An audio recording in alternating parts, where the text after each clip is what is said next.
നമസ്കാരം. കൊട്ടാരക്കര മീഡിയയിലേക്ക് സ്വാഗതം. കൊട്ടാരക്കര വിജയ ആശുപത്രിക്കെതിരായ കേസ് ഹൈക്കോടതിയിലേക്ക്. ചികിത്സാ പിഴവ് മൂലം മരണപ്പെട്ട കൊട്ടാരക്കര തൃക്കണമംഗലം സ്വദേശിയായ മാത്യു ജോണിന്റെ കേസിൽ നടപടികൾ ഉണ്ടാകാത്തതിനെ തുടർന്നാണ് ഇപ്പോൾ ഹൈക്കോടതിയെ സമീപിച്ചിരിക്കുന്നത്. അഡ്വക്കേറ്റ് BR ആളൂരാണ് മാത്യു ജോണിന്റെ ചികിത്സാ പിഴവ് കേസ് ഏറ്റെടുത്ത് ഹൈക്കോടതിയിൽ വാദിക്കുന്നത്. ഇതോടെ പ്രതികൾക്ക് വേണ്ടി മാത്രമാണ് അഡ്വക്കേറ്റ് BR ആളൂർ കോടതിയിൽ ഹാജരാകുന്നതെന്ന സ്ഥിരം പല്ലവിക്ക് വിരാമമിടുകയാണ്.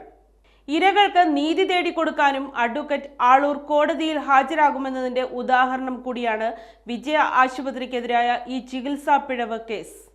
2024 മെയ് 5-ാം തീയതിയാണ് ഉദര സംബന്ധമായ അസുഖത്തെ തുടർന്ന് മാത്യു ജോണിനെ കൊട്ടാരക്കര വിജയ ആശുപത്രിയിൽ പ്രവേശിപ്പിച്ചത്.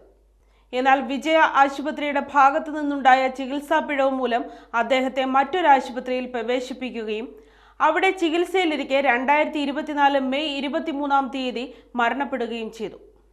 വിജയ ആശുപത്രിയിലെ ചികിത്സാ പിഴവ് മൂലമാണ് മാത്യു ജോണിന്റെ രോഗം മൂർച്ഛിക്കുകയും മറ്റൊരാശുപത്രിയിൽ പ്രവേശിപ്പിക്കേണ്ടി വരികയും ചെയ്തതെന്നാണ് തുടക്കം മുതൽ തന്നെ കുടുംബം ആരോപിക്കുന്നത്.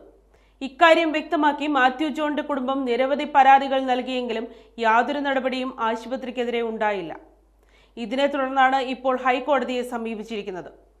പിതാവിന്റെ മരണത്തിന് കാരണക്കാരായ ആശുപത്രിക്കെതിരെ നടപടി സ്വീകരിക്കുന്നതുവരെ നിയമ നടപടിയുമായി മുന്നോട്ടു പോകുമെന്നാണ് മരണപ്പെട്ട മാത്യു ജോണിന്റെ മകൻ സുനിൽ മാത്യു വ്യക്തമാക്കുന്നത്. എൻ്റെ അച്ഛനാണ്. എൻ്റെ അച്ഛനെ ഞാൻ പൊന്നുപോലാണ് ഞാൻ കൊണ്ടു കിടക്കുന്നത്. ഞങ്ങൾ സാധാരണ ജീവിതത്തിൽ നിന്ന് വന്ന് ഇപ്പം ഞങ്ങൾക്ക് ഇങ്ങനെയൊക്കെ കഴിയാനുള്ള സംവിധാനങ്ങളാണ് ഉള്ളത്. ഞങ്ങൾക്ക് സാധാരണ ജീവിതത്തിൽ നിന്ന് വന്നവരാണ്. ഞങ്ങളുടെ അച്ഛൻ എന്നെ ഞാൻ പൊന്നുപോലെ നോക്കിയാണ്. എന്നെ കൊട്ടാരക്കര വെണ്ടാറ്റ് സ്കൂളിൽ വിട്ടാണ് ഞങ്ങളുടെ അച്ഛൻ. എച്ചിൽ പാത്രം കഴുകിയാണ് ഞങ്ങളെ വിട്ടത്. കൊട്ടാരക്കര ഞങ്ങൾ തോട്ടമുക്കി കടയുണ്ടായിരുന്നു. എച്ചിൽ പാത്രം കഴുകിയാണ് എന്നെ ഈ പഠിപ്പിക്കാനും എല്ലാ കാര്യങ്ങൾക്കും വിട്ടത്. അങ്ങനെ ഞങ്ങൾ എൻ്റെ അച്ഛനെ ഞാൻ നോക്കണ്ടയോ? ഞാൻ 1.5 ലക്ഷം രൂപയ്ക്ക് എൻ്റെ അച്ഛനെ വിൽക്കണോ? നിങ്ങൾ പറ. എൻ്റെ അച്ഛനെ വിജയാസ് പറയുന്ന 1,10,10,000 തരാമെന്ന് 1.5 ലക്ഷത്തിന് ഞാൻ വിൽക്കണോ?